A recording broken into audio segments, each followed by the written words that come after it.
남자입니다. 저는 부모 없이 보육원에서 자랐고 철없던 시절부터 교도소에 몇 차례 들락거리며 형을 살다 온 범죄자였습니다. 죄도 다양했죠. 사기, 절도, 그리고 사회에서 결코 해서는 안 될 일들만 모아 상습적으로 저질러 교도소는 집보다 친숙한 곳이었습니다. 아직은 사기, 절도만 저질렀던 시절 저는 나이트를 밥 먹듯 드나들며 부도덕한 짓으로 번 돈을 써댔습니다. 손도 몸도 날쌘이 그 바닥에서 잘 나가던 시절이었죠. 제 돈도 제 돈, 남의 돈도 제 돈. 세상 무서운 것도 두려운 것도 없었습니다. 어느 날 전 백화점에 옷 사러 갔다가 우연치 않게 제 스타일에 마음에 드는 여자를 발견했어요. 백화점에서 문화의 날인가 하는 행사를 진행하는 것이었는데 그곳에서 피아노 연주를 한 그녀를 본 거예요. 너무 아름다워서 넋이 나갈 정도로 한참 맞네요. 전 공연이 끝난 뒤 피아노 그녀에게 다가가 조심스럽게 작업을 시작했습니다. 보니 저보다 2살 연상이더군요. 저는 젠틀하고 능력 있는 사업가로 위장의 명함을 내밀었고 그녀의 한심을 사려 노력했습니다. 공들인 끝에 그녀는 제게 넘어와 달달한 연애를 했고 숱한 거짓말과 능청스러움으로 위기를 넘기며 미래를 꿈꿨습니다. 더불어 저는 그녀의 가족을 뵙게 되었어요. 엄마, 아빠, 그녀 남동생. 이렇게 흔한 내 식구더군요. 저도 지긋지긋한 특별한 말고 저 흔한 가족이 되고 싶었습니다. 그래서 거짓말을 장암하게 능숙하게 늘어놓았죠. 제게 딸을 주지 않으면 두고두고 후회될 만큼 최고의 남자로 포장했습니다. 장인어른은 흐뭇한 듯 자네처럼 대단한 사람이 내 딸을 사랑해준다니 우리로서는 고맙구만. 날 되면 상견례자가 결혼해라. 쉬이 허락하시니 그녀가 뜰 듯 기쁘더군요. 제 화려한 연홀림 덕분에 머지않아 상견례를 진행하게 되었습니다. 결혼 대행 서비스로 나온 완벽한 가짜 부모님과 상견례를 진행하니 감쪽 같더라고요. 제 부모님은 미국에서 사는 분이니 거의 볼 일이 없을 거라 덧붙였습니다. 반반씩 하자는 예비 처갓집의 배려를 사양하고 위험하게 번 돈으로 결혼에 필요한 모든 걸 최고로 했어요. 결혼식을 치르고 신혼여행을 다녀온 후 처갓집에 들리니 장모님 버선발로 반갑게 맞이해 주시더군요. 어이구 우리 사위 왔어? 얼른 들어와. 없는 솜씨로 음식 좀 장만해봤는데 입에 맞을지 모르겠어라고 하시는데 사위 사랑은 장모라고 제 거짓말 덕분에 기분 좋은 환대도 받아보고 좋더라고요. 흡사 진짜로 그들의 가족이 된 것 마냥 행복했습니다. 처남도 절친인 형처럼 잘 따랐고 아내도 씀씀이가 큰 것만 빼고는 내조 잘하고 살림 잘하니 결혼 생활은 만족스러웠습니다. 그러나 행복은 오래가지 않았습니다. 어느덧 아내에게 질린 저는 또 다른 여자를 찾기 시작했던 겁니다. 생활비도 잘 갖다 주지 않고 밖으로 나돌기에 바빴습니다. 그 때문에 아내랑 매일 같이 싸우니 자연스레 외박도 잦게 되더라고요. 그때 장모님이 저를 찾아오셨습니다. 처음엔 속 썩이지 말라고 잔소리라도 할 요량으로 찾아왔나 싶더니 아이러니하게도 절 안쓰럽게 보시며 최서방 왜 이렇게 말랐어. 바쁘더라도 끼니 잘 챙겨가면서 이해하지 안 그러면 병나. 바깥을 해서 돈 버는 게 쉽지 않을 텐데 하는 사업이 잘 안 되면 일단 이걸로 생활비 보태 쓰는 게 어떻겠나? 대신 우리 딸에게는 말하지 말게. 자네가 좋다 해야지 사이도 회복되지 하며 정성껏 싸주신 도시락과 흰 봉투 하나를 내미시더라고요. 저는 건성으로 감사하다고 하고 도시락은 버리고는 돈 봉투만 챙긴 뒤 그걸 또 그날 밤 몽땅 탕진해버렸네요. 덕분에 아내와는 골이 깊어질 대로 깊어졌고 이어 돌이킬 수 없는 사건이 터져버리고 말았습니다. 나이트에서 한창 재미 좀 보고 있는데 어느 밥맛 없는 놈과 우발적으로 시비가 붙었어요. 결국 그 사람과 옥신각신하다 저는 사고를 치고야 말았습니다. 두려움에 몸이 부들부들 떨리더군요. 멍청하게 넋놓고 있는 바람에 경찰한테 현행범으로 잡혀갔습니다. 집안에서는 난리가 났어요. 처갓집은 저로 인해 대참사를 맞게 되었습니다. 모든 거짓말이 들통나버린 탓에 처남이 찾아와 욕설을 퍼부으며 원망하더군요. 이 때문에 장인어른은 사기 결혼이라 길길이 날뛰다 충격받아 쓰러지시고 아내는 현실을 받아들이지 못하며 장모님과 함께 매일 눈물로 지샌다 했습니다.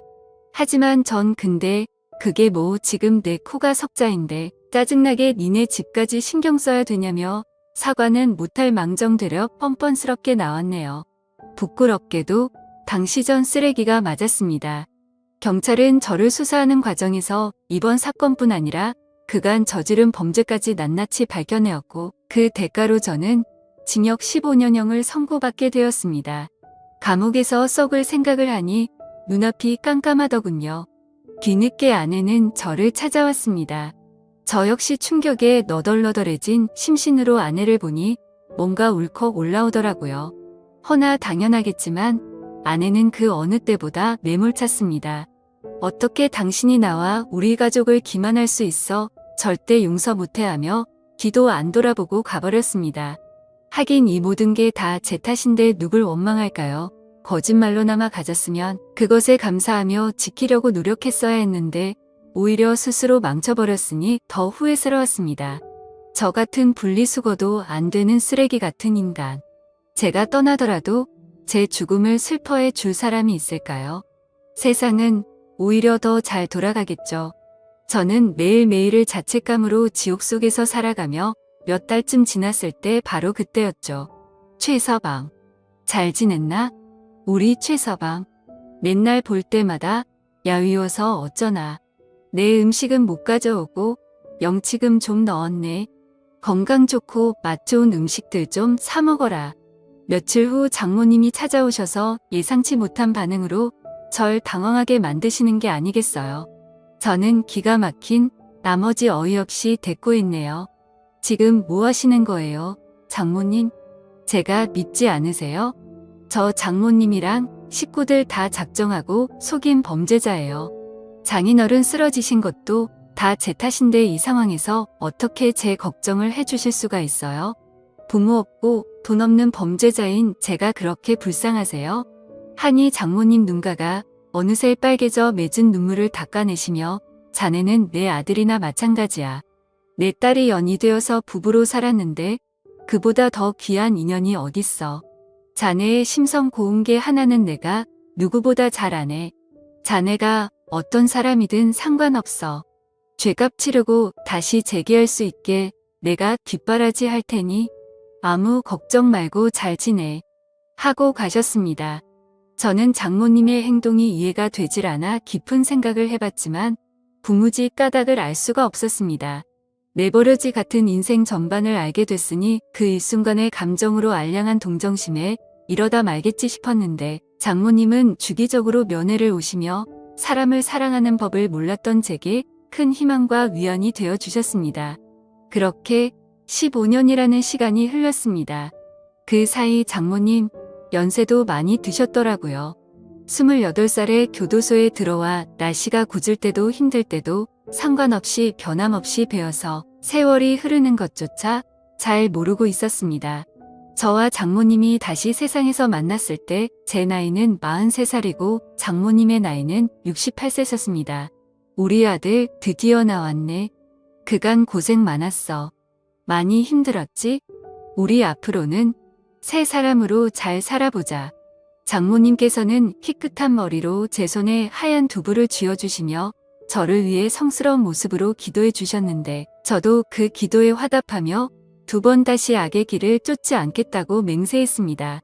15년 동안 참 많은 게 바뀌었습니다. 장인어른은 평소에 혈압이 높아 갑자기 쓰러져서 안타깝게도 일찍 운명하셨고 처남은 결혼해서 가정을 꾸려 해놨고 아내 역시 저 그렇게 되고 얼마 안 가 좋은 남자 만나 결혼해 지금 아이를 낳고 잘 산다고 합니다. 제가 그들 인생의 애초부터 첫 슬적으로 돌아가 너무나도 잘 살고 있으니 마음이 놓이다가도 한편으로는 씁쓸하다군요. 참 사람의 마음이 이상하지요. 잊혀졌으면 좋겠는데 한편으로는 잊혀지는 게 아쉬우니 말이죠. 모든 게 다 변했는데 변하지 않은 사람이 있었다면 바로 장모님이셨습니다. 전 장모님께 은혜를 보답하기 위해 취업 준비를 했어요. 확실히 전과가 있으니 쉽지는 않더라고요. 냉담한 차별의 시선에 저도 모르게 주춤거렸고 스스로 합리화를 하며 유혹의 길을 생각할 때쯤에 항상 장모님께서 엄하게 당부하셨습니다. 우리 아들 엄마와 한 약속 안 잊었지? 세상은 스스로 돕는 자를 돕는 법이다. 내가 변함없이 노력하면 문이 반드시 열릴 거야. 내가 날 받아주었던 것처럼 말이야. 곁에서 우리 아들이라 하시며 잡아주셨던 장모님 아니 어머님네. 저는 그렇게 장모님의 아들로 살게 되었습니다. 저는 취업 대신 이번에도 장모님의 도움으로 푸드트럭으로 장사를 시작했습니다. 장모님께서 사업 성공을 위해 물심양면으로 도와주셨고 저는 노하우를 익혀가며 밤새워가며 노하우를 연구하고 개발했습니다. 장모님께서 혹여 힘드실까 걱정이 되었지만 가끔 두통이 있으신 것 빼고는 괜찮으시다며 쓸데없는 생각 말고 음식 맛에 집중하라면서 농담식으로 야단치셨네요. 그러면서 갑자기 저와 장모님 준비도 안 된 셀카를 혹 찍으시는데 저는 볼멘 소리로 장모님. 저 지금 땀 때문에 머리도 이상한데 갑자기 사진 찍으시면 어떡해요? 괜찮아. 난 인위적인 것보다 이렇게 자연스러운 이 얼굴이 더 좋더라. 자 봐봐 잘 나왔어. 하시며 보여주는데 저와 장모님 둘 다 자연스레 찍힌 셀카가 떡하니 있었네요. 막 재밌다고 웃으시면서 저장하시더라고요. 저도 두 손 두 발 들고 같이 웃고 말았습니다. 지나고 나니 이 시간들은 제게 두 번 다시 오지 않을 참 소중한 순간들이었네요. 덕분에 푸드트럭 사업은 날로 번창했고 돈을 조금씩 손에 쥐게 된 저는 제일 먼저 장모님께 빚진 사업자금을 갚고 매달 용돈을 드렸습니다. 급고 안 받으시겠다고 사양하셨지만 억지로라도 드리지 않으면 제가 투발 뻗고 잘 자신이 없었어요. 장사가 잘 돼서 손이 바빠지자 저는 장모님과 둘이 운영을 하게 되었습니다. 그날도 손님들이 줄이어 장사에 정신이 없었을 무렵 문득 눈앞에 낯익은 여자와 남자가 나타났습니다.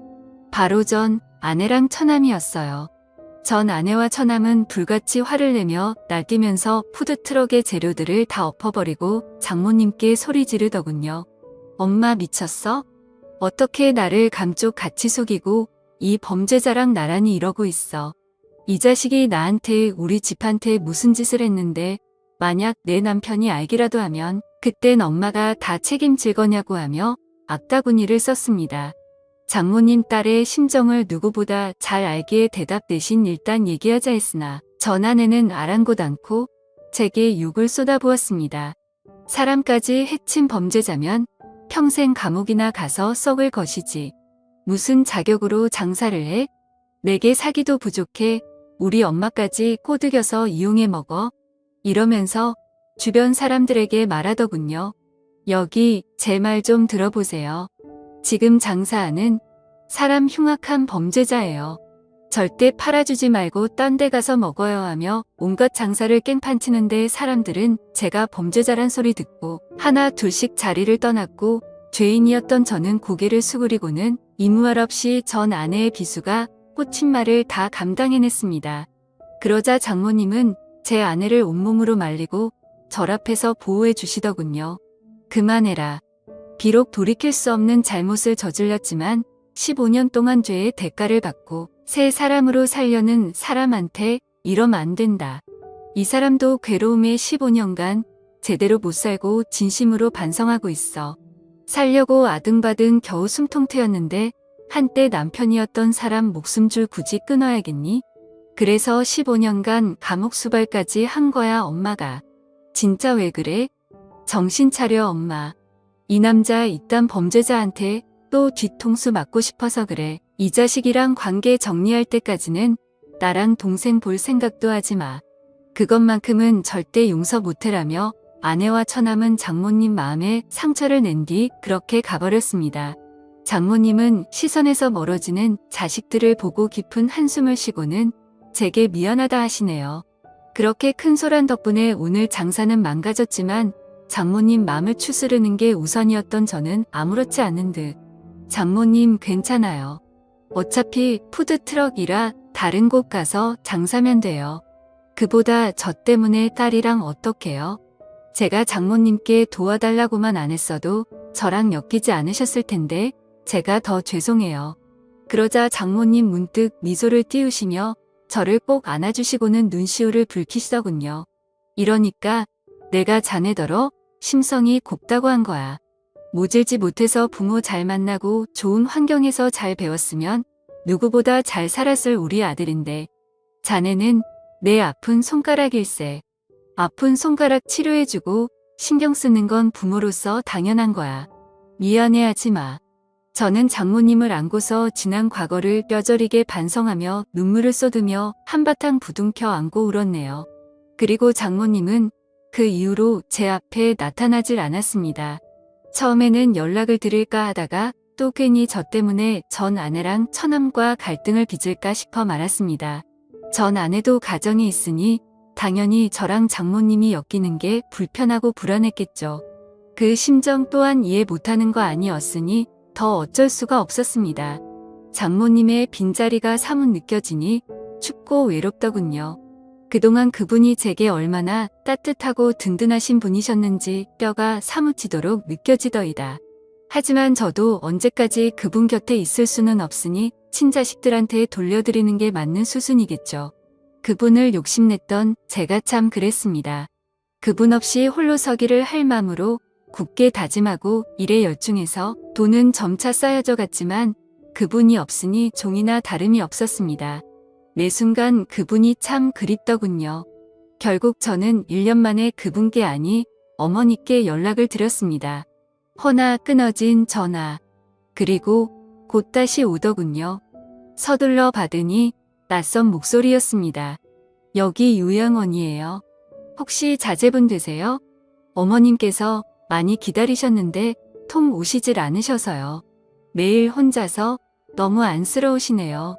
저는 마음이 북받쳐 오르면서 거기 어디 요양원이냐고 물었고 장사고 뭐고 뒷전으로 한 채 어머님이 계신 요양원으로 달려갔습니다. 그리고 그곳에서 저는 그토록 그리워한 장모님, 제 어머니를 마주했네요. 엄마 저 알아봐요? 엄마가 15년 동안 나 보살펴 주셨잖아요. 엄마가 나 살려줘서 지금 이 자리에 있는데 내가 살 수 있는 이유가 됐는데 왜 엄마는 아파야 되냐고요. 엄마는 10개월 전 뇌졸중으로 쓰러져 이곳으로 왔다고 했습니다.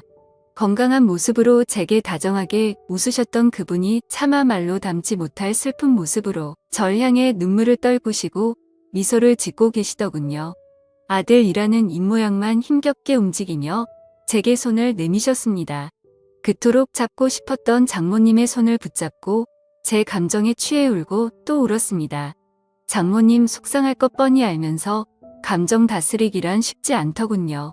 전 아내도 처남도 자식이란 것들이 요양원에 모셨으면 잘 보살피기라도 할 것이지. 이딴 식으로 소중한 분을 내팽겨 치고 살아가고 있다는 게 참 괘씸했습니다. 찾아가서 다 뒤집어 엎고 싶었으나 엄마의 살과 뼈로 만들어진 사랑하는 자식인데 그분의 핏줄을 제가 어찌 감히 건드릴 수 있을까요? 그저 죄의 대가를 하늘에게 떠넘기며 그 누구도 미워하지 않기로 안간 힘을 썼습니다. 뇌졸중 때문에 말씀이 힘든 상황에서도 불구한데 휴대폰을 늘 갖고 계셨다 합니다. 바로 휴대폰 안에 사진들 때문에요. 사진첩들을 보니 장모님의 가족 사진들이 수백 장 있더라고요. 전 아내와 처남의 가족들도 처음 보았습니다.